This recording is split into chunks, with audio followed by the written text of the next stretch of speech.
bem-vindos.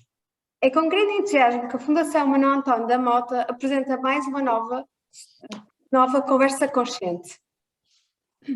Este ciclo de webinars é particularmente dedicado à consciencialização da nossa comunidade Mota-Gil e pretende sensibilizar todos para que todos possam ser agentes de mudança.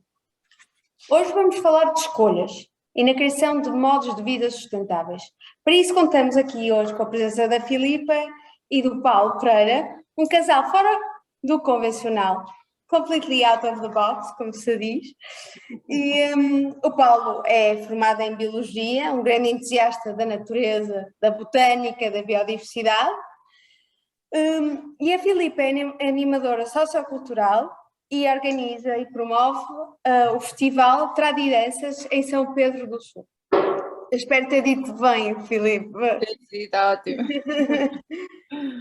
Ambos partilham um gosto pela cultura tradicional e pela natureza, o que os levou a fazer escolhas conjuntas num estilo de vida que criaram juntos. Nesta conversa de partilha vamos conhecer um pouco das suas opções, mas... Sofia, és tu? Sim. Só dizer-vos, interromper aqui um bocadinho a engenharia Inês, só para dizer que vocês ao longo da sessão podem colocar as vossas questões no Q&A, na barra, aqui no canto inferior, e se também quiserem, podem ao longo da sessão, no jeito também, colocarem as vossas questões e nós vamos responder depois na fase final da sessão. Até já!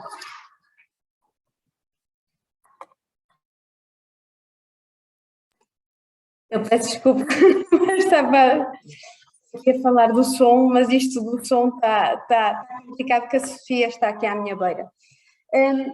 Paulo e Filipa, sejam bem-vindos.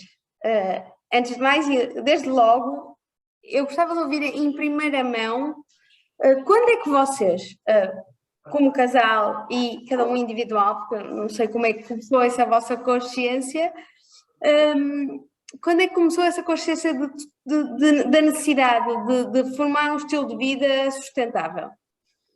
De seguir um estilo de vida sustentável? Bem, boa tarde a todos. Antes de mais, grata pelo convite. Não sei se me estão a ouvir bem. Está a ouvir um pouco mal. Está-se a ouvir mal? Peço desculpa porque este aqui com o som está um bocadinho... Não, somos nós que estamos a ouvir mal. Eu posso? Desculpa, Filipa, já está direito o som. Desculpa, já. Se não está melhor? Pronto. Estava a agradecer o convite e a presença também de todos os que nos estão a ouvir. De facto, falando em título particular, a minha consciência para estas questões da sustentabilidade, o primeiríssimo contacto foi mesmo no Festival Andanças. Foi num festival que eu contactei em 2008, tinha 20 anos, contactei com uma realidade de uma oferta de alternativas mais sustentáveis em termos de práticos, em termos de valorização do que é do património natural. Portanto, eu era muito novinha e lembro-me perfeitamente de ser aí que me apercebi de que existia toda uma realidade já muito viva, muito forte, com esta temática em termos de ofertas para o nosso dia-a-dia, para a nossa rotina. Pronto, e logo de seguida eu fui guia na Tapada de Mafra, daquelas guias de natureza, e tive a oportunidade de ter como colega quem fundou a Pegada Verde, portanto a Sofia, que fundou a Pegada Verde e estava super entusiasmada com a quantidade de alternativas que estavam a surgir e ela criou o negócio dela e portanto eu fui das primeiras a experienciar todas essas ofertas diferentes, portanto posso dizer que foi assim o primeiro impacto que tive. Foi. Pronto, a minha história, à data... em 2008 não, mas bastantes anos antes comecei o Andanças, que essa é a parte curiosa, e quem pôs os conceitos de sustentabilidade no festival não fui eu, foi um padre, portanto é uma curiosidade, é um padre bastante sui generis, bastante fora do comum, e foi ele que, ele tinha um parque de campismo e foi nesse parque que se desenvolveu o festival, e foi ele que pôs a questão toda, já na altura, da água, das plantas nativas no parque de campismo, uma série de coisas que agora já são mais ou menos naturais, mas à data que isto foi feito, que foi em 99, era mesmo muito inovador. Portanto, foi como é que ele se chama? O Padre João tem assim ar de missionário, portanto é muito curioso. Eu se calhar comecei sendo que sempre foi a minha área, não é? Portanto, eu sou biólogo, sou botânico, mas isso não quer dizer obrigatoriamente que a sustentabilidade tenha alguma coisa a ver com a minha vida, não é?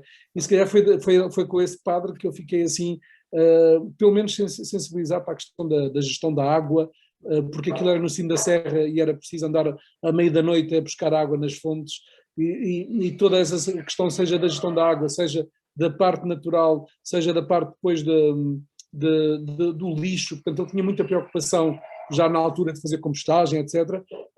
E foi efetivamente, agora estou a tomar consciência que já foi nessa altura que eu comecei mesmo a lidar com esse tipo de situações. Depois, como é que isso veio para as nossas vidas? Foi um processo muito natural, ou seja, acho que a maior parte das pessoas, quando pode, envereda sempre por uma solução sustentável e não por uma solução, vou ser insustentável. Acho que não há isso. E, portanto, mas se calhar a primeira decisão que eu tive para realmente, desse ponto de vista, foi muito pequeno, foi a certeza que não queria viver na cidade. Portanto, eu cresci em Lisboa até aos 20 anos, e eu quando saí nunca mais voltei, nunca mais regressei, e foi um ato profundamente consciente. Eu sempre fui atraído pela parte da natureza e estar mais... Porquê? Porque os meus momentos felizes até lá eram sempre as férias grandes onde eu estava na natureza, ali na região de Fátima. E, portanto, claro que uma pessoa pode ser feliz, em vez de ser feliz só durante 2 meses durante o ano, se pudermos ser felizes o ano inteiro, é melhor. E, portanto, acho que foi a minha primeira ambição sustentável foi essa. Eu concordo um bocadinho, não trocando aqui percursos, que é um bocadinho que nós estamos aqui a fazer nas Conscious Talks. Eu acho que é um pouco, e vocês reafirmaram isso, é a tomada da consciência e depois a procura da atuação, não é? E é um bocadinho aqui, eu já vou convidar a nossa audiência para deixar os seus comentários, deixar as suas ideias no chat ou colocar as perguntas, como a Sofia disse aqui ao lado. Pronto, eu gostava agora também de seguir. Como é que essa consciência hoje se traduz no vosso estilo de vida e nas vossas escolhas do dia a dia? Pronto, nós no dia a dia, sim, nós hoje em dia já como casal, portanto, passados estes anos todos de aprendizagem e de contacto com as alternativas mais sustentáveis que existem à nossa volta, nós tentamos que elas entrem o mais possível na nossa vida, de maneira, ou seja, de uma maneira funcional. Também temos de ter aqui esta consciência, que nem todas as soluções se adaptam a nós, portanto, isto é uma realidade, temos de ser concretos. Por exemplo, dando um exemplo muito, muito concreto, a questão das fraldas reutilizáveis foi-nos muito óbvia no nosso segundo filho e nossa primeira filha não foi viável. Pronto, tinha a ver com as características onde residíamos, portanto, nós no nosso dia-a-dia tentamos sempre perceber se aquela realidade nos serve. E acho que não nos devemos fazer aqui este equilíbrio entre aquilo que devemos fazer e aquilo que podemos, pronto. E por isso no nosso dia-a-dia tentamos obviamente ter aqui umas práticas mais sustentáveis a esse nível com a nossa família agora também, pronto, não sei se queres concretizar aí. Sim, casos práticos. São muitos e acho que depois também vamos falar de algumas coisas mais concretamente à frente. Mas sim, sabendo agora que toda a panóplia de oferta que há hoje em dia é relativamente simples, ou seja, não é simples, é complexo ter comportamentos sustentáveis, mas há muita oferta, portanto, e algo que a Filipa está a dizer, é caso a caso decidir em conformidade com o custo-benefício, obviamente que porque às vezes está muito na moda, certo, imaginem, está muito na moda, eu por exemplo, eu sou vegetariano e como abacates, pronto, parece um pecado, confesso aqui, como abacates. Claro que uma fruta estrangeira tem uma pegada maior, portanto é mais sustentável. Por isso, o que é que eu quero dizer com isto? Agora fala-se muito mal, por exemplo, de haver abacates no Algarve. Na prática não é assim, ou seja, claro que devem ser bem feitos, a agricultura deve ser bem feita, mas ter abacates produzidos em Portugal é muito mais interessante do ponto de vista sustentável, e se houver uma coisa a dizer no produto, aliás, qualquer coisa que seja produzida em Portugal, obviamente que isso será para nós uma opção natural, portanto, assim como nós somos militantes não é como os outros do boi e do não sei quantos, não, somos militantes de tudo o que é património natural e cultural local, também o somos do ponto de vista da agricultura. Portanto, se podemos comprar na mercearia, que ainda por cima sabemos que os produtos são de qualidade e não sei o quê, ou na época, o respeitar, por exemplo, os alimentos da época, portanto agora é a época dos mirtilos, depois é a época do melão e da melancia, já passou o do morango. Então, são coisas pequenas, mas que também nos fazem sentir o ano a correr de uma forma harmoniosa. Portanto, o que comemos, o que vestimos, sendo que não somos nada, o que a Filipe estava a dizer, não somos nada eco-freaks, ou seja, não, é sempre o mais natural possível, portanto, sendo que é uma preocupação transversal, sendo que isso não é uma obsessão. Acho que é importante, a sustentabilidade tem que ser uma coisa natural e tem que ser sempre com uma lógica, se não financeira, pelo menos haver algum tipo de ganho. Pode ser um ganho emocional, pode ser o que for. Agora, se é sacrifício, não dá. Quer dizer, nós não podemos estar com este tipo de lógica a fazer sacrifícios, porque senão é como aquelas dietas. Estou a fazer uma dieta, mas é um sacrifício. Não pode ser um sacrifício. Senão isso nunca acaba por não resultar, não é? Mas coincidentemente, e mesmo afirmando, aliás, até falaste de ser um padre, isto é um pouco divino, porque normalmente a escolha consciente vem com muito mais atrás do que um preço maior, vem com maior saúde, porque tem menos químicos. Daquela que tu falas, agora é a época dos morangos, depois é a época da melancia. Ou seja, nós temos. Eu também fiz esta escolha há algum tempo e a verdade é que nós temos consequências na saúde de ter tudo disponível à mesma altura. Agora, aquelas alergias alimentares, não é? O ser humano não é suposto nós termos tudo, por isso temos que pagar o preço na saúde para comer morangos o ano todo, não é? Provavelmente esses morangos vêm de um sítio e que não se sabe o que é que põem lá, não é? Pronto. Inês, só acrescentar aqui uma coisa. Se calhar a escolha sustentável mais estranha que eu fiz foi exatamente, não intervenção divina, mas quase. Mas foi-me recomendada assim numa consulta mais esotérica, eu achei aquilo um bocado estranho, que foi aquela questão da crudivoria, que eu faço um mês por ano de comer só vegetais crus. Eu na altura, à data disso, não era vegetariano. Eu gostava muito de cogumelos, comia, mas não era mesmo. E a verdade é que essa opção foi-me completamente externa, eu simplesmente disse, ok, vou experimentar, porque não? Foi mais isso. E o ter experimentado teve consequências bastante grandes, lá está, em termos de alergias, da pele, mesmo da estamina, da energia que se tem, e portanto foi uma opção para mim natural, foi uma opção sustentável, lá está, mas foi muito, muito egoísta, quer dizer, que foi porque para a minha saúde foi melhor. Eu acho que tem que haver sempre, naquele caso é um ganho de saúde, muita gente ainda por cima vive num sítio, aliás, no outro dia fomos ao casamento da prima da Filipa, em 400 convidados, eu era o único vegetariano, portanto ainda Eles eram uma família de carne, não é? Portanto, uma família de cultivadores de vacas, portanto, não comer carne é pecado quase. Mas é curioso que pronto, para mim foi uma opção, não teve nada a ver com o carbono ou com a biodiversidade, não, foi mesmo, sou mais saudável se eu comer assim, portanto, para mim foi uma opção fácil, não é? Lógica e fácil.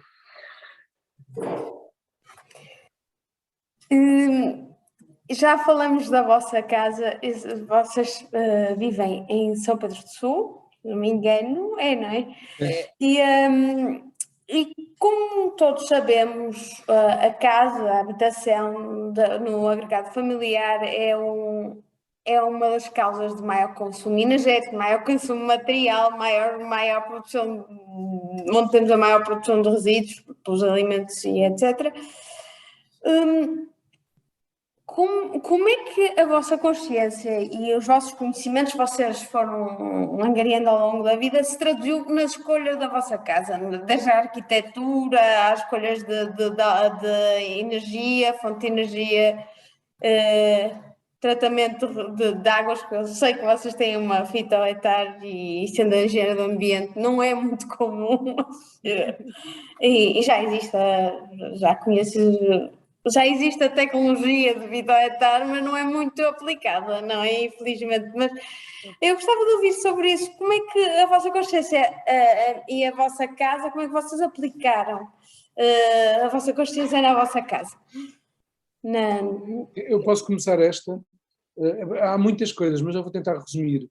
A primeira foi a própria escolha da casa. Eu sou botânico. E, portanto, quem nos mostrou os terrenos foi o presidente da Junta. Ele mostrou-nos várias casas, vários terrenos, e para ele, esta onde nós vivemos aqui era o pior de todos. Epá, não, isso é horrível, é fundeiro, não sei o quê.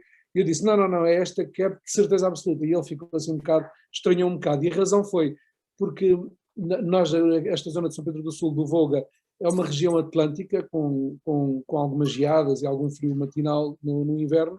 E a questão é que apareceram 3 espécies que são indicadoras mediterrânicas, portanto são indicadoras de que realmente há menos frio no inverno e toda a envolvência do pequeno vale onde estamos faz com que há menos oscilações térmicas.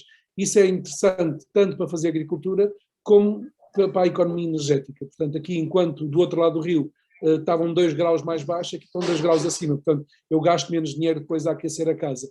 Claro que na altura não pensei assim tanto à frente, pensei simplesmente, estou no enclave mediterrâneo, as espécies que encontrei foram os orégãos, o aderno e mais outra espéciezinha, que sendo comuns em Portugal, nesta região são raras, portanto permitiram-me escolher, no fundo fazer como é que se chama, uma avaliação, um due diligence ambiental da moradia que íamos escolher, mas escolhemos realmente por causa da presença dessas espécies indicadoras de climas mais amenos. Depois a segunda coisa, a própria casa que comprámos estava já exposta a sul, portanto nós no fundo quando fizemos o plano da casa aproveitámos essa disposição, então toda a casa está dirigida ao sul com uma varanda relativamente grande, com 2 metros no fundo de varanda, que permite o quê? Permite no inverno o sol, como está mais baixo, entra dentro de casa e aquece passivamente a casa, e no verão, por causa da varandazita, os raios de sol não entram em casa e portanto já não aquece. E também temos um sistema de arrefecimento passivo, portanto não temos ar-condicionado, e com a parte, com o piso de baixo que é todo de pedra, que aproveitámos a casa antiga, portanto isso foi um quebra-cabeças para os senhores que trabalharam aqui, porque obviamente as casas antigas não estão à esquadria, nós não sabíamos muito bem a casa é que foi-nos dizendo como é que se resolvia e não nós que decidimos. Não houve propriamente um plano de arquitetura assim seguido do início ao fim. Não foi, porque era impossível, porque era impossível. Muitos desníveis, muitas paredes que não estão direitas e tivemos que aproveitar aquilo tudo, até porque legalmente nós estamos em REN, uma coisa assim, e não podemos fazer uma casa de novo. Temos que recuperar a casa pré-existente. E nós levámos isso à letra, então fizemos uma casa de madeira em cima das 2 ruínas de pedra. E, portanto, também desse ponto de vista pensámos nisso, ou seja, restaurar é muito mais interessante do ponto de vista sustentável do que fazer de novo. Portanto, a pedra é toda da região, que já era, e é toda das casas antigas, não pusemos pedra nenhuma nova, pusemos a casa de madeira e, por exemplo, agora acabámos de fazer a escada, finalmente, que liga aos 2 pisos, e a escada é de eucalipto, as traves são de eucalipto e os degraus são de pinheiro, de pinho. Portanto, é importante quanto mais os materiais sejam recicláveis, que tenham um tempo de vida, ou seja, no dia que esta casa desaparecer, ela vai se fundir rapidamente na natureza. Uma casa tradicional de tijolo e cimento só vai ter sempre uma pegada grande. Portanto, e era adubo o nosso plano inicial. O nosso plano inicial ainda era mais marado, era fazermos a casa toda em adobe, portanto em terra, para ter mais isolamento e não sei o quê. Só que em Portugal ainda não há muita gente a trabalhar bem isso, pelo menos e optámos, lá está, temos que ser sempre razoáveis nas opções, pedir, há coisas utópicas que depois não funcionam na prática, não é? E o adobe é interessante também em sítios onde há argila. Aqui ao pé, a argila só havia a 3 km, portanto também não era muito fácil, mas tivemos muitos anos a estudar todas as lógicas e a de ecoconstrução, portanto, seja o adobe, seja os isolamentos, seja a questão depois da condução, do aquecimento passivo e arrefecimento passivo das casas, e pronto, aplicámos uma parte disso, e isso realmente, opá, a casa, os 2 pisos, é uma área razoável, portanto são 250 metros quadrados, e mesmo assim a nossa conta elétrica é tão baixa que a EDP telefonou-nos 2 ou 3 vezes a dizer, mas vocês de certeza que só estão a gastar isso de energia por ano, estamos a falar a nossa conta elétrica são 80 euros por mês, uma coisa deste género, 70 ou 80, mas não, é muito menor do que seria se tivéssemos que aquecer a casa toda. Aí temos outra coisa também, que optámos por um recuperador de calor, portanto um recuperador de calor que é com a lenha aqui da quinta, portanto usamos estamos a transformar a quinta, a tirar os eucaliptos e giestas, usamos isso para aquecer, as águas, portanto tudo e no verão é o cilindro, portanto tem uns painéis solares e portanto não temos gás na água, é tudo ou o calor ou o recuperador ou o cilindro lá fora, e finalmente o objetivo futuro é com estes apoios que agora há, é pôr painéis fotovoltaicos e termos inclusivamente depois a questão do carro ligado também à parte Lá está, isso é sustentável, mas é sobretudo, agora vemos isto com a questão da Ucrânia e das subidas de preço, é inteligente, porque no fundo quem controla o processo todo somos nós, não estamos dependentes nem de uma, portanto, obviamente que isso aí é algum investimento, mas com os apoios que existem acho que é interessante, principalmente quando tem uma casa no meio da natureza. E a última coisa, deixámos toda à volta da casa uma série de carvalhos e de castanheiros, que também permite fazer sombra e, portanto, também arrefece a casa no verão. Mas falta a fitoetar. E falta a fitoetar. A fitoetar. Eu estou a deixar o palco, estas são as questões técnicas que ele domina muito bem. A fitoetar. A parte curiosa é que, pronto, quando fizemos as preparações para a casa, o preço real da fitoetar foi muito barato, portanto, sendo que uma fitoetar daquela dimensão custaria, nós já soubemos os preços, custaria para aí se calhar 20 mil euros, a nós custou-nos, em trabalho concreto pago, cerca de 3 mil. Portanto, e tudo começou com um colega nosso, que é o Jael, que tinha uns restos de geotêxtil e teleimpermeável, aquele PVC, e disse, olha, eu compro-te isso a metade do preço. Está bem, pronto. E então, eu como sou botânico, fui buscar depois as plantas para a fitoetar, no fundo aquilo é tela geotêxtil, tem uma fossa normal com 3 compartimentos, que são 2 manilhas grandes, de 2 metros de profundidade, e depois está ligada a uma piscina, no fundo, uma depressãozinha de 1 metro, que tem tela geotêxtil, impermeável, depois calhaus, portanto os calhaus também está nesta conta que eu vos disse, e depois entalámos as plantas nos calhaus e esperámos pela água da chuva, e a partir daí aquilo começou a ter vida própria. E a vida própria aquilo está um mato, e o que é interessante? Não tem grandes cheiros, só se estiver lá com o nariz em cima, praticamente não tem cheiros, e essa água depois posso aproveitar para regar medronheiros e coisas do género. O curioso, eu também trabalho com municípios há muitos anos, para já isto permite-nos não ter a Câmara a vir cá de 3 em 3 meses ou de 6 em 6 meses a despejar a fossa, sendo que esse serviço, além de ser pago por nós, é deficitário para a Câmara. Portanto, a Câmara, mesmo com nós a pagar o serviço, eles perdem dinheiro com aquela brincadeira, e ainda por cima eu sei que eles levam aquilo para a etar deles, que é altamente ineficiente. Portanto, é só pontos negativos. A última coisa que nos surpreendeu foi quando o rapaz que fez a parte mais tecnológica, porque isto depois leva também umas bactérias e não sei o quê, e ele disse, vocês para conseguirem que isto esteja tudo vivo, seja as bactérias, seja as plantas, têm que passar a usar detergentes amigos do ambiente. E de repente nós somos obrigados a usar detergentes amigos do ambiente porque a fitoetar assim o obriga, e não porque somos amigos do ambiente. Não, somos mesmo obrigados a ter, porque se pusermos uma coisa mais agressiva, matamos a fitoetar e pronto, e lá se vai todo esse investimento. Para além do cuidado com a vossa água, com os que vocês põem na água, com os detergentes, Que tipo de alimentação é que, como é tarde plantas, que, como tens aí, é preciso ter? Com outros cuidados, é preciso ter mais? Sim, quase nada. Basicamente, 2 vezes por ano temos de despejar esses sim, micro-organismos. 2 vezes por ano pomos lá os micro-organismos, portanto, Pronto, trabalhamos com uma empresa que nos pronto, proporciona esses materiais, são não é? Quer dizer, não... 10 euros por ano, pronto. Sim. E ele Tratam vem a cá, água para além das plantas, não é? sim, Ou ou seja, no seja, fundo as pomos na plantas são sanita os... e aquilo ajuda. Esses micro-organismos são tipo um bocado, são mesmo, não é mágicos, mas é quase. São muito utilizados em tudo o que é biocompostagem, em tudo o que é aqueles festivais grandes. Este nosso colega fez durante muitos anos casas bem seca para o Boom Festival, e à conta dos micro-organismos eles conseguem transformar os restos de um festival, os restos orgânicos de um festival, em adubo de classe A. Portanto, pode não ser milagre, mas anda muito perto disso.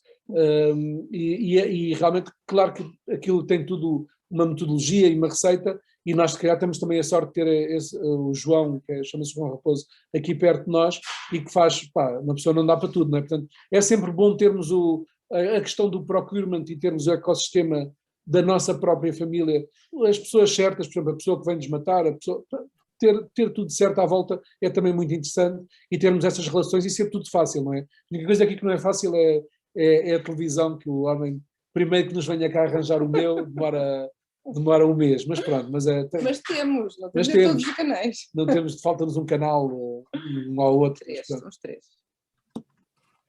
Portanto, Mas eu pronto, é isso. estou a ver que nós ainda não temos perguntas da plateia, que está um bocadinho envergonhada, mas estejam à vontade para fazer as vossas perguntas neste Q&A que diz que há. Se carregarem aqui, conseguem colocar as vossas perguntas.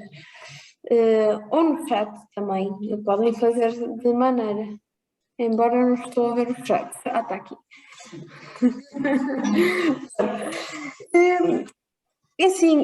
Para quem não sabe, e provavelmente vocês não sabem, mas a Filipa e o Paulo inicialmente, e depois a Filipa foi a grande influenciadora da mudança do nosso kit bebê, que nós mudamos para fraldas sustentáveis, estamos em contacto com a Piriuki.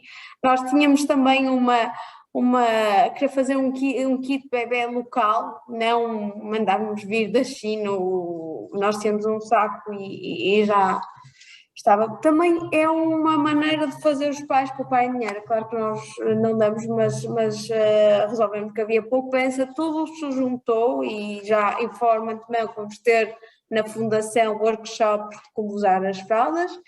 Mas eu queria virar o assunto para crianças. Vocês são pais e como nós ouvimos uma das nossas primeiras sessões das conversas conscientes, ainda não é? Tivemos cá uma colega nossa da Suma, da empresa gestora de resíduos, que está em vários municípios e que fazem sensibilização ambiental. E uma das lições que tiramos de lá foi que as crianças são grandes promotores de consumo nas famílias. E vocês incutem estes valores nos vossos filhos, porque assim, eu também sou mãe de 3 e sei o que é o impulso para o consumo das crianças, não é? Que querem tudo e mais alguma coisa, mesmo que os colegas, as modas. Como é que vocês fazem essa gestão dos produtos para os vossos filhos quando está fora do vosso total controle? É assim, nós se calhar falo mais pela nossa filhota de 5 anos, que o mais pequenino de 1,5, pronto, ainda está a aprender, embora está a aprender que não pode abrir a torneira do bidé com aquela frequência que ele desejaria, porque está lá sempre com as mãozinhas e portanto nós estamos sempre, aqui a questão da poupança da água já é algo que a nossa filhota Luzia nos traz da escola e ainda bem, são valores que vão chegando de lá também, mas se calhar em casa e nas compras, então eu diria que nós tentamos ao máximo de que ela compreenda que, para além de não fazer sentido nenhum este consumo exacerbado que somos um bocadinho levados a ter, não faz muito sentido quando o fazê-lo com brinquedos que são muitas vezes muito perecíveis, que são coisas muito facilmente que se destroem, são plásticos muito fraquinhos, podemos dizer assim. Então o que eu lhe digo é assim, olha, primeira análise, quando ela me pede, precisamos ou não precisamos? Ok, se precisamos, se é algo que nos vai fazer a diferença, de que é que isto é feito? É só plástico. Não faz sentido, isto não vai durar nada, não nos traz a felicidade que muitas vezes ela espera, não é? Aquela expectativa toda. E então o que eu faço sempre é, ok, se é preciso, vamos então optar por um brinquedo que seja mais amigo do ambiente, seja feito de madeira, e mesmo nos nossos familiares, estamos a incutir isso. Nas prendas de Natal, há muito plástico à nossa volta, nas prendas de aniversário a mesma coisa. É uma realidade, pronto, isto se calhar é um bocadinho clichê, mas a realidade das crianças é muito em torno dos brinquedos, não é? Sem falar das roupinhas que elas muitas vezes querem comprar e adquirir, não Sim, sei. mas temos, por exemplo, o que a Filipe estava a dizer, oferecemos, já fazemos isso há alguns anos, oferecemos experiências às pessoas. Sim. Ir ao restaurante tal, ou ir ao UAU, Museu. e para as crianças também, portanto, e isso eu diria que, por exemplo, a Luzia, e eu tenho depois 2 filhos maiores, eu sei que, por exemplo, os hábitos de leitura vieram de nós, ou seja, isso quase que se transmite por osmose, não é? Portanto, se eles veem o pai a ler, eles também vão querer ler, portanto, esse tipo de coisa acho que é muito o exemplo, ou seja, eu acho que a parte da sustentabilidade, mais do que sermos muito mandões em coisas, é pelo exemplo, portanto, se nós o somos, eles também o serão, naturalmente, sem grande, aliás, por exemplo, eu como, Sim. a Inês já sabe disso, eu como muitas plantas silvestres, a Luzia já come, Está já sempre a chega ali, comer. vou chegar aqui ao bosquezito e diz, pai, o que é que eu posso comer? Então chega ali, come 6, 7, 8 plantas e já está habituada que as plantas silvestres não é docinho, e pronto, e por exemplo ela come muitos verdes por causa disso também, enquanto os miúdos da escola nenhum come verdes, ela adora Espinafres e espinafres, canónicos e... come tudo o que é verde. E depois, claro que todos os miúdos hoje em dia, eu acho que as proibições não funcionam, nem as proibições sempre, não é? Que é, os miúdos têm muita questão dos telemóveis e dos iPads e da televisão, e a verdade é que, por exemplo, mesmo com a Luzia, já lhe incutimos que muitas vezes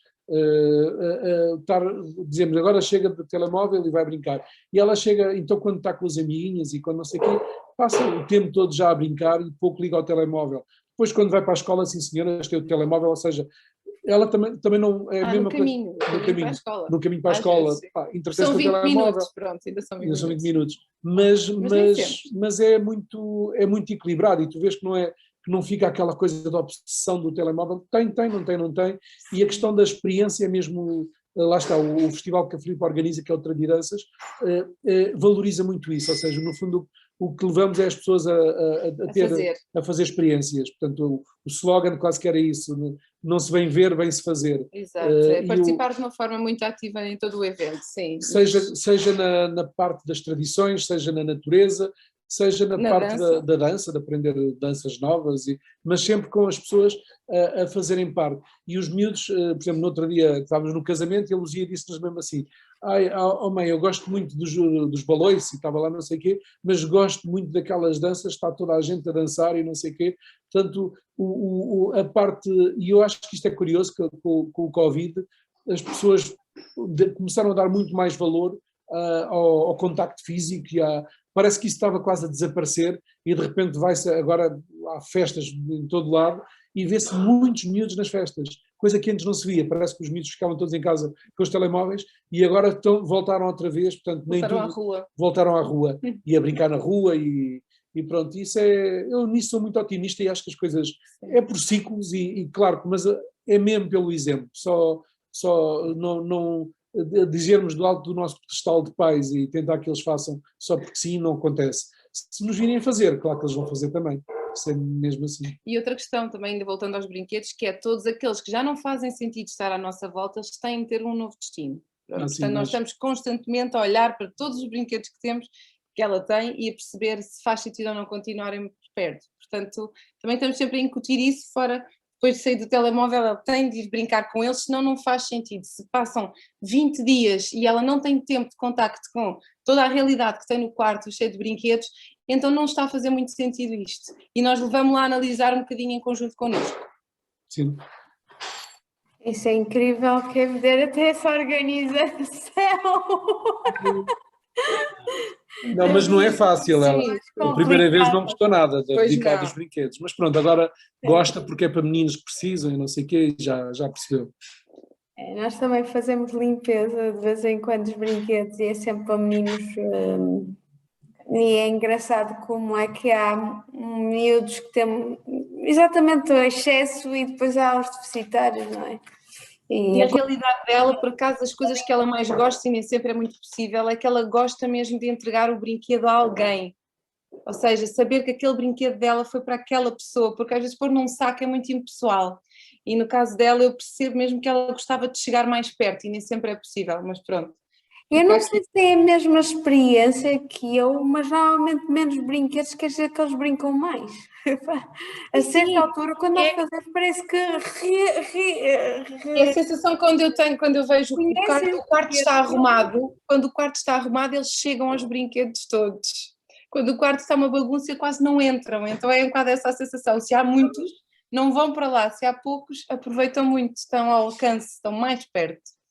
Nós reduzimos os brinquedos e reduzimos a área de brincar e de repente eles brincam muito mais, é incrível. Não sei se alguém tem algum comentário, alguma mãe que divida esta nossa experiência, mas voltando, sei que o Paulo viaja para o país todo, eu conheço profissionalmente, não é? Na NBI, que faz consultoria de ecossistemas, junto com o Nuno, que também esteve cá na última sessão. E qual é o vosso meio de transporte? Vocês têm muita escolha em São Pedro do Sul ou não? Eu sei que o país está um bocadinho escasso em escolhas de transportes públicos, principalmente no centro, não é? E fora das grandes cidades. Podem explorar um bocadinho esse conceito? Como é que vocês fazem as vossas escolhas de transporte, de meios, de viagens, quando fazem as viagens? Pois, aqui a esse nível o cenário não é tão positivo, nós não temos o transporte público assim à porta de casa, nós temos de nos deslocar de carro, óbvio. Felizmente o carro do Paulo já tem outras características, é um carro híbrido. Não, e será todo elétrico quando isso permitir, portanto, quando isso já tiver ser normal um elétrico fazer 300 e 400 km, que não é ainda... Quer dizer, já há, mas ainda estão um bocado proibitivos. Não, eu já sofri da autonomia. A primeira vez que eu fiz ver que os carros elétricos têm alguma potência, o meu primeiro carro nem cheguei a Lisboa. Mas, não dá. Não, essa coisa que depois há fazer, o pai da Filipa tem um que é todo elétrico e já ficou uma ou duas vezes apiado por causa disso. Portanto, ainda não está no ponto certo para nós, mas é híbrido e o híbrido dá para efetivamente dar as voltinhas todas de levar os miúdos à escola e voltar e não sei o quê. Viagens grandes não, sendo que eu faço, sempre que faço as viagens grandes, eu sempre que posso vou de comboio, ou seja, agora quando com a pandemia era complicado, agora voltou a haver comboio normalmente, os comboios agora andam todos cheios, é impressionante, acho que andam mais cheios agora do que andavam pré-pandemia, e também... Mas também tem a ver com o preço de combustível, sim, não é?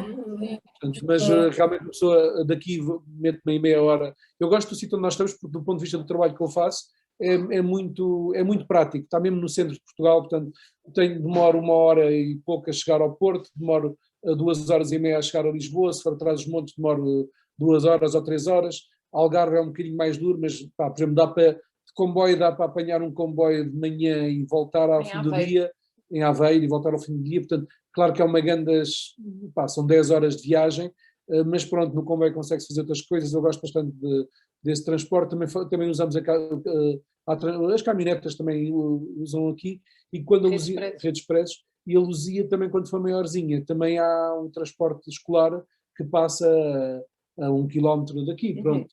E isso por acaso acho que estamos num sítio bastante bem servido, mas lá está, depois há muita gente que mesmo com este tipo de situação não optaria por comboio. Eu sempre posso, e depois lá está, muitas vezes combino com o Nuno, quando vamos os dois juntos, apanho o comboio, vou até o outro lado do rio e ele apanha-me ali no Pragal, ou uma coisa assim, ao Pinhal Novo, e depois seguimos para o cliente, consigo lá estar às 10 horas para ir no Pinhal Novo. Epá, é claro que acordo depois galinhas, mas eu gosto de acordar muito cedo, sou muito matinal, portanto até sinto que o dia rende muito mais.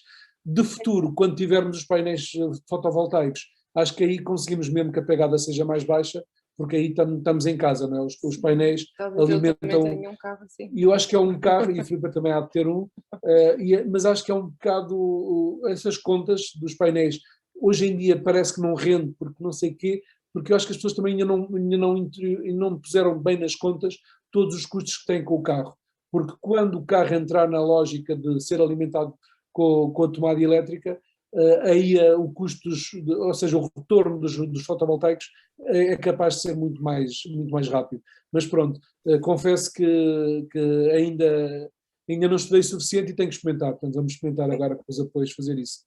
O que eu gosto mais, e sabes que eu entrei naquela,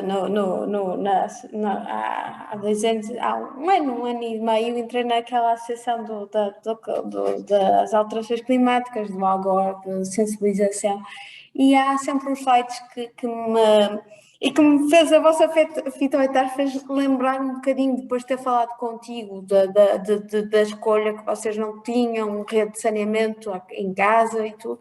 Faz lembrar como é que estas novas tecnologias, e a fita etária de plantas não é uma nova tecnologia, mas estas tecnologias sustentáveis, tipo os painéis fotovoltaicos, aumentam a autonomia, quer dizer que eu consigo ter energia em qualquer sítio, mesmo que não tenha nem rede, nem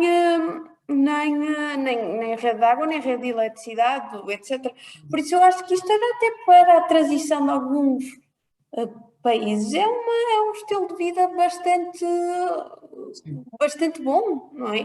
Com que estas novas tecnologias sustentáveis estão à procura de trazer, para além de estar bem do ambiente, mas também é uma questão social e humana, não é?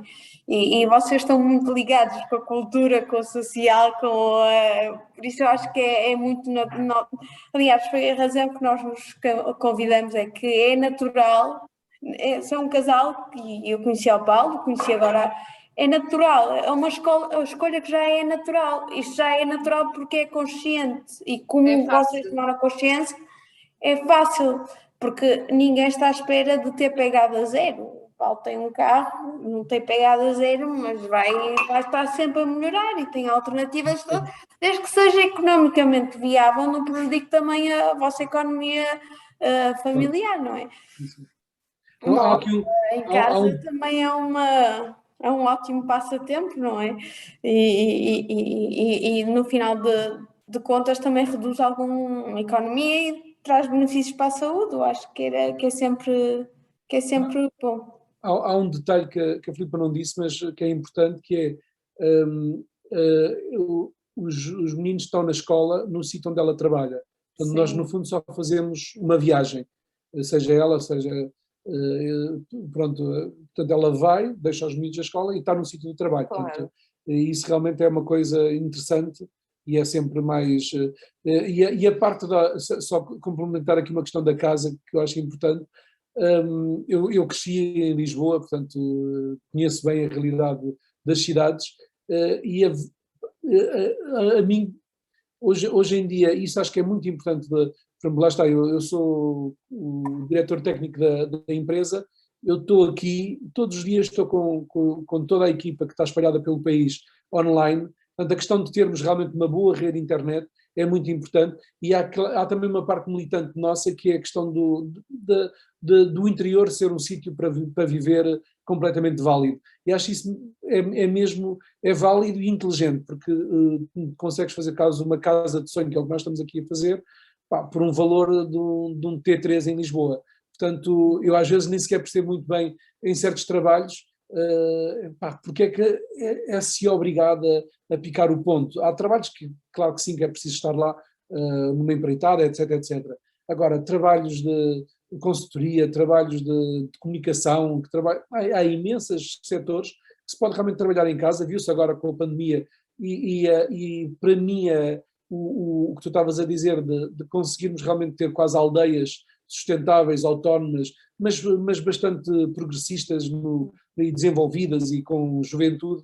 É uma visão que eu acho que é só querermos, é mesmo só querermos, e desde que haja boa internet, pá, boa alimentação, bom tudo, e para os miúdos é muito mais interessante a questão de estar ligados à natureza e ser tudo fácil, não há filas.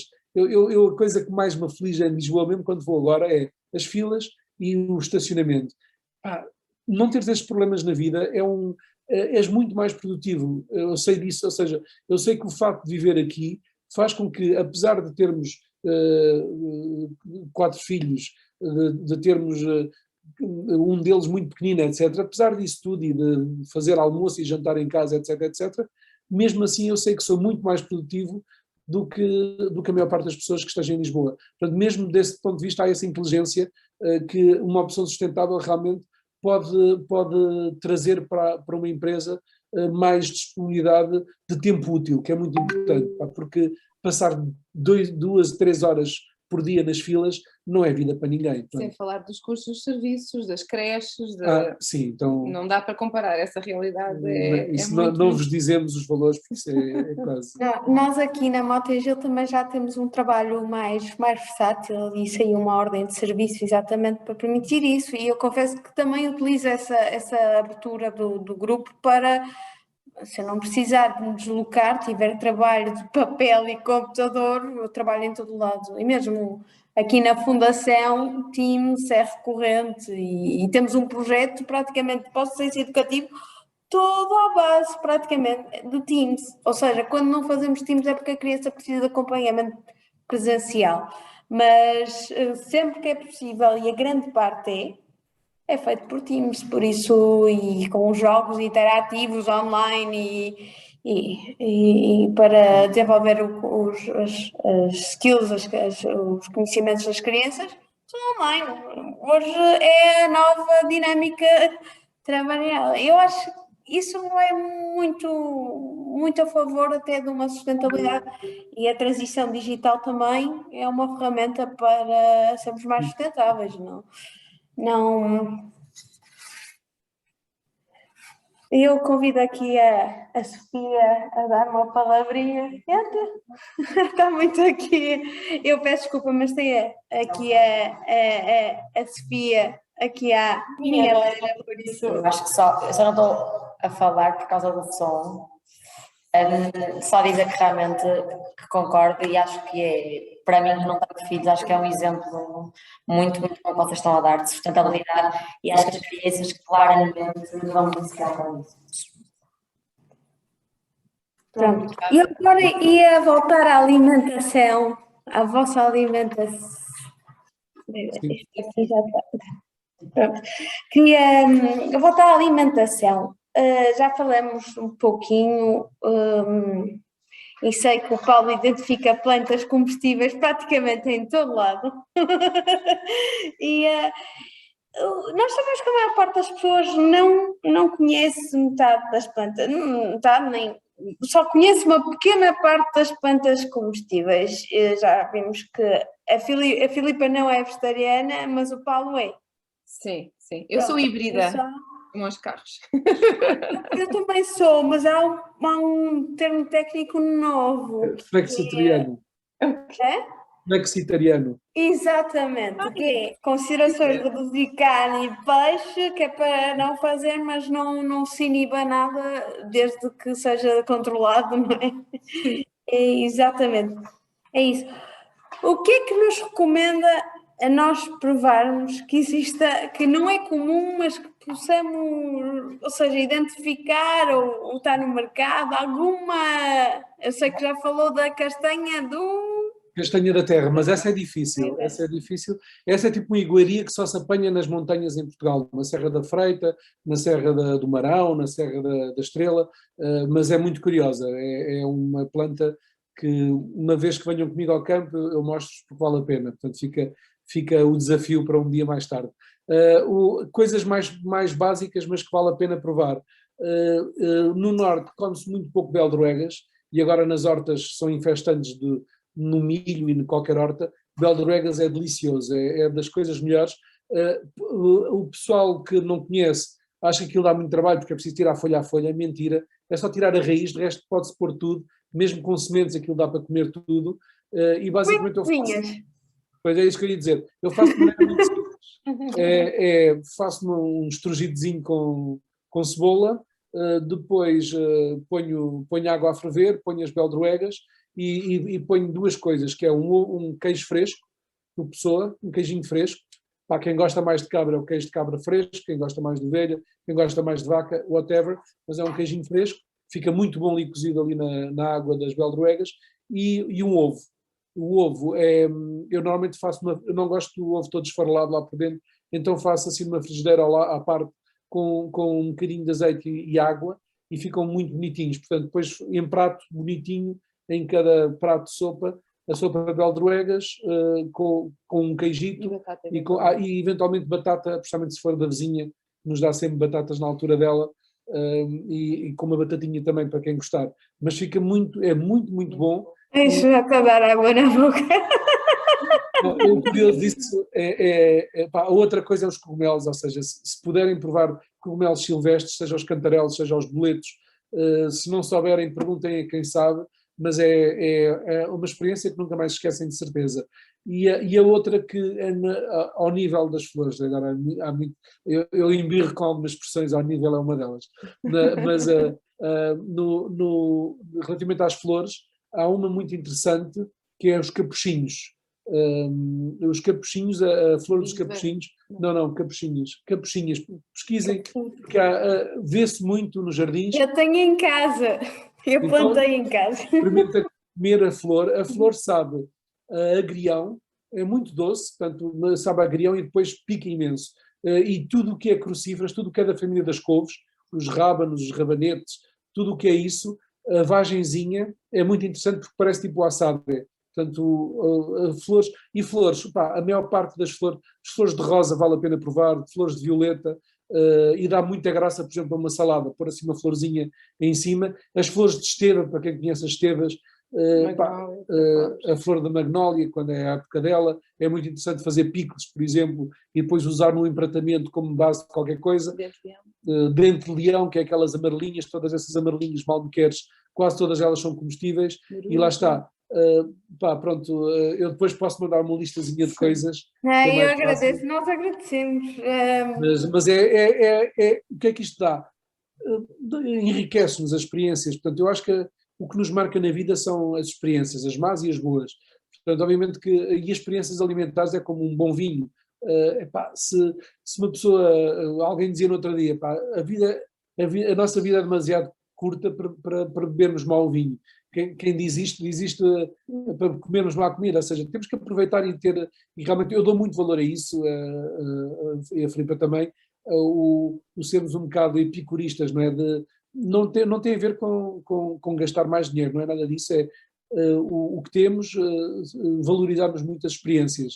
E, por exemplo, nós temos poucas férias, temos mesmo poucas férias, mas os dias que temos são sempre experiências que queremos fazer com os miúdos, com isto e com aquilo, mas é muito importante as experiências, portanto, muito mais do que pronto, investir em bitcoins, ou o que quer que seja. Acho que porque depois lá está, se acumulamos e depois não vivemos a vida, para que é que acumulamos, não é? Portanto, é ter sempre esse sentido do bom, e é nas coisas pequenas que eu acho que isso é muito importante. Nós isto das beldroegas, fizemos isto, e dos cogumelos, fizemos com os nossos vizinhos adoram-nos, eles já me respeitam enquanto querem que tu abras o restaurante, aquelas coisas. E já respeitam a questão do vegetarianismo. Porquê? Porque eu dei-lhes a comer coisas que eles não estavam mesmo à espera e que são deliciosas, pronto. E o vegetarianismo também abre um bocadinho essa porta, que é, estamos muito habituados à carne e ao peixe, que às vezes dia após dia não somos muito inspirados a fugir muito à rotina, não é? Àquilo que estamos muito mais à vontade para cozinhar.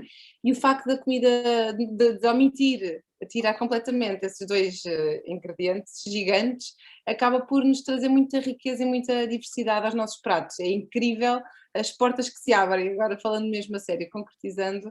E tivemos, curiosamente, uma experiência muito curiosa há tempos, não foi há uma semana, num projeto comunitário que desenvolvemos, do canto a voz, do canto polifónico, uma associação cultural teve de fazer o nosso jantar, e nós somos um grupo de 60 pessoas a cantar, e temos cerca de 10 pessoas que não comem nem carne nem peixe, então essa associação local, habituada a fazer os rojões, a vitela a lafões e por aí fora, teve de fazer comida vegetariana que não seja uma omelete, que também é este o desafio, é mesmo nos restaurantes por país fora, a omelete é o que vem sempre ao de cima, quer dizer, torna-se muito aborrecido se uma pessoa vai de viagem estar constantemente a ter essa oferta.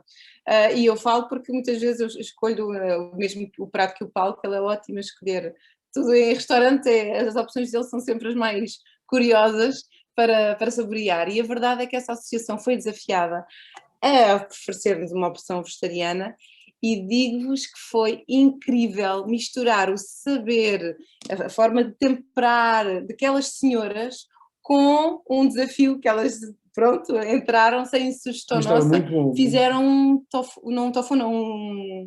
soja, aquilo era soja, não era granulada, era assim médiazinha, mas estava incrível que as pessoas, os vegetarianos, foram à cozinha agradecer e dizer, bem, já comi muita soja na minha vida, mas esta aqui está inacreditável. Portanto, isto também nos põe à prova e mostra que realmente se pode muito bem misturar o saber fazer comida nossa, típica portuguesa, mas também trazer aqui novos sabores. E no segundo dia exageraram, porque havia a sopa, depois havia uma salada de entrada, mas estava muito bem feita, com croutons e com tipo o César, mas vegetariana, com ovo e não sei o quê. E era tão, eu já estava cheio depois daquelas duas coisas, ainda veio um prato com arroz de feijão e couve e com uns falaféis, mas portanto, o arroz de feijão estava brutal. E lá está, ou seja, tornaram fácil uma coisa que aparentemente era difícil. Só havia um omelete na primeira conversa. Nós estamos a terminar. Vou fazer uma pergunta que é curiosa, principalmente as mulheres daqui. Já vimos que o Paulo cozinha. Como é que é a vossa dinâmica? O Paulo cozinha, sim. Eu cozinho, nós mas a vamos às Filipa compras. Eu cozinho, eu faço a maior parte das compras, a Filipa faz mais as coisas da casa, em geral, e ela, principalmente com a questão das fraldas descartáveis, realmente tem mais trabalho. Descartáveis não, as reutilizáveis, que aquilo dá trabalho. Dá algum trabalho a montar, dá trabalho. Sim. Eu também, quando posso, também, claro que muitas vezes ela vai para o trabalho e eu fico a pendurar a roupa, o que quer que seja, mas somos uma parceria, eu diria assim, o Paulo cozinha, mas eu estou logo ali só ajudante de cozinha, eu estou ali logo a tirar as cascas, a fazer a limpeza, porque pronto, o Paulo cozinha muitíssimo bem, mas está muito focado em ter o produto final, e então eu colaboro nessa parte, porque também dá trabalho. Dá muito trabalho, obviamente.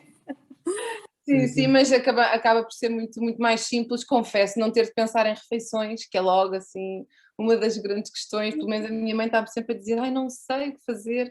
Pronto, e o Paulo é muito criativo, por acaso. Sim. Isso não estressa nada. Não estressa nada, tem o maior gosto e é terapêutico para ele cozinhar, e portanto, ainda bem. Não, mas ou seja, curiosamente, o projeto que a Filipa estava a dizer das polifonias, eu depois também mando o concerto que nós fizemos, o primeiro concerto, que é muito curioso, porque nós, no fundo, é uma tradição secular, não é? Muito antiga, mas o que nós fizemos foi um desafio de fazer novos temas, portanto, novas músicas. Eu fiz algumas, depois mais 2 colegas fizeram as outras, com novas letras, e uma das letras exatamente é sobre isso que estás a dizer, que é como é que se chama? Mãe d'água. É Mãe d'água? Aquela dos braços. Não, qual é que é do Coisa Invisível da Mulher? É isso, sim. Que no fundo é todo o trabalho invisível das mulheres, não é? O trabalho que não é contabilizado, parece que não existem essas horas, e claro que existem, ou seja, alguém tem que as fazer, não é? A casa não está impecável e tudo tratado, e o número de horas é realmente, há estudos feitos com isso, não é? Mas o número de horas, eu diria que eu perco, quando tenho cá então os filhos maiores, perco, não é perder, gasto nessas coisas da casa, comida e não sei o quê, no mínimo 2 horas e meia, a Filipa deve gastar 3 horas e meia, quase certeza. E a questão é que se eu não fizesse nada, eram 6 horas para a Filipa, portanto, e em cima disso ainda trabalho, quer dizer, não dá. E realmente a desigualdade de género é mesmo, não tem mesmo que acabar, porque senão é não tem lógica, não tem lógica e o tempo é um tempo, claro que, por exemplo, eu ontem fiquei com o pequenito em casa, comigo ele foi muito complicado e tive 1h30 com ele a chorar, se tivesse a mãe, era trigo limpo, farinha em par, não é? Mas, por exemplo, neste projeto das polifonias, eu ando sempre com o Baltazar numa manduca, que é aquela coisa para levar... porta-bebés. E é curioso que agora as senhoras e aquilo tem senhoras mais velhas, não é? E elas ao primeiro estranhavam mesmo, então, mas é o homem que anda com o filho e não sei o quê. E depois de adormecer, E depois este ano ainda me perguntaram, e depois de adormecer vai para onde? Depois de adormecer fica aqui comigo, quer dizer, eu tenho ali a Ama, vou dar o filho à Ama, que não sei, pronto, mas acho que é mesmo importante, até, acho que é o natural fazer e a questão do investimento na parentalidade é altamente recompensadora, como é óbvio. Como é que vocês dividiram as licenças, Sra. Cruzada? Sei que estou num belo exemplo aqui e eu gostava de ver como é que vocês, porque acho que a licença de maternidade é uma daquelas coisas nós como estávamos da em tempo... igualdade de género no desenho familiar, não é? Nós estávamos os dois a trabalhar à distância, portanto, nesse caso, acabámos por estar os dois em casa, portanto, não houve aqui aquela questão... Mas foi mais a Filipa que tirou. Sim, foi um bocadinho. Sendo que estávamos, ou seja, estávamos a começar a empresa também, portanto, foram tempos um bocado estranhos, porque foi o Covid, foi isto, foi aquilo. E depois a questão da amamentação também leva o seu tempo, não é? E eu sou muito defensora e pronto, corre bem comigo, não corre bem com todas as mulheres, eu sei, mas a amamentação na nossa vida é uma realidade. Com a Luzia foi até aos 3 anos e o Baltazar tem 1 ano e meio, é um goloso também por maminha e pronto, por isso é que ontem o Paulo teve dificuldade em acalmá-lo depois de eu sair, teve 1h30 a chorar e neste caso eu teria esse dom, não é um dom, é uma característica que faz com que estejamos mais tempo com o bebê, mas também a verdade é que com estas funcionalidades, estas manducas, estes utensílios que agora existem, que nos ajudam mais no contacto com as crianças, fazem com que os bebés, ambos, tanto a Luzia como o Baltazar, falando dos mais pequeninos, sejam muito próximos, tanto de mim, no pele a pele que houve sempre, como do pai. Isso não há qualquer dúvida, é muito evidente. E é isso, Eu vou ter que passar para a última pergunta, porque as pessoas já começam a sair e realmente a partir das 6 é a experiência que nós temos, já começa a outro horário familiar e nós não queremos Claro. as pessoas muito, mas eu não sei se vocês calculam a vossa pegada ou se agem naturalmente, eu fiquei com a ideia que é mais agir naturalmente. Qual é o vosso aspecto hoje que vocês gostavam de melhorar para melhorar a vossa pegada ambiental e social? Hoje, como estão agora, o que é que vocês gostavam? Não quer dizer que tenham condições ou que não têm condições, mas gostavam de ter, mas... É mesmo, é a questão do transporte, portanto, mesmo do ponto de vista da empresa, tentarmos ser mais inteligentes nisso, portanto, também agora vai ser mais fácil, começamos a ter mais pessoas e, portanto, podemos ter viagens mais curtas, não é? Mas realmente o transporte é a nossa grande pegada, sem qualquer tipo de dúvida. O resto das coisas, mais ou menos estamos mesmo do ponto de vista por exemplo, de resíduos, estamos bem, portanto não, é a mesma questão do transporte, eu diria que é... Sim, porque para além do Paulo viajar e trabalhar em todo o país, a minha família, nenhum é daqui, portanto nós vivemos em São Pedro do Sul, mas o Paulo é de Lisboa e eu sou de Mafra, portanto a minha família, pelo menos mais que a tua, nós visitamos com muita frequência e é impossível não ter de nos deslocarmos de carro, portanto aí mesmo... Pois aí tem que ser com os filhos, eu não sei o que, não dá hipótese, é impossível. Sim. Os transportes. Sim, os transportes, mas vai-se trabalhando. Vai-se trabalhando, sim. Vamos fazer essa questão dos fotovoltaicos em grande parte também por causa do carro, não é? Na missão de termos Mas há uma coisa que eu descobri quando a minha experiência com o carro elétrico é que entre A1 e é a única que para já que eu tive acesso, está muito bem, tem imensas estações de elétricas. E eu antes, e ninguém repara até ter, por isso eu quando estava a chegar a Lisboa a ficar sem, eu reparei em todas as estações que tinha lá o carro com a tomada, por isso, e já há bastantes, não, outra realidade, não 8 ia tendo um problema. Outra realidade que eu acho que não é a nossa, mas acho que damos um bocadinho de contributo, nós somos os maiores defensores desta região. Estamos sempre a promover este território porque é incrível a vários níveis, a nível natural é lindíssimo, a nível de custo de vida, e então somos uns grandes missionários, queremos sempre que alguns amigos nossos que estejam assim mais indecisos se hão de sair ou não da cidade para vir, eventualmente o nosso objetivo era que mais gente tome esta decisão de vir para o interior em vez de ir para o litoral. Pronto, Eu só quero agradecer à Ana Frias pelo comentário que deixou agora, é a nossa corajosa da nossa plateia. Ela está a dizer que está a adorar, porque também trocou a cidade pelo campo e perdia muito tempo, porque perdia muito tempo no trânsito, ou seja, tem a vossa vivência comum. E que neste momento tem uma horta biológica e eles, eu creio que sejam os filhos, gostam de acompanhar. E estão a dar, basicamente a concordar com vocês que eles são o exemplo dos filhos dele e, por exemplo, vai, que o Paulo disse. E vamos terminar agora, que já passamos 7 minutos e realmente começam a sair, a nossa audiência começa a sair a partir das 6, porque realmente também não é justo estarmos aqui na vida familiar, têm mais compromissos.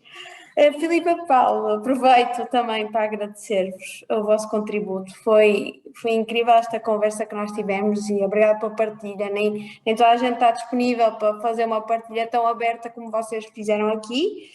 E eu quero agradecer em meu nome e em toda a equipa. Muito obrigada. Também queria deixar um agradecimento aqui à nossa audiência, que como sempre é um prazer ter-vos aqui connosco. Neste formato hoje, e temos mudado de formato sempre, por isso muito obrigada por principalmente àqueles que nos vêm todos os meses e são presenças assíduas aqui. Obrigada a nós pelo convite, foi um prazer. Sim. Obrigada, queremos agradecer mais uma vez e pedir também que preencham o nosso questionário que vão receber posteriormente, está bem? E estejam atentos às nossas comunicações. Obrigada. Obrigada. Obrigada e até a próxima. Até a próxima. Adeus, Inês. Até a próxima.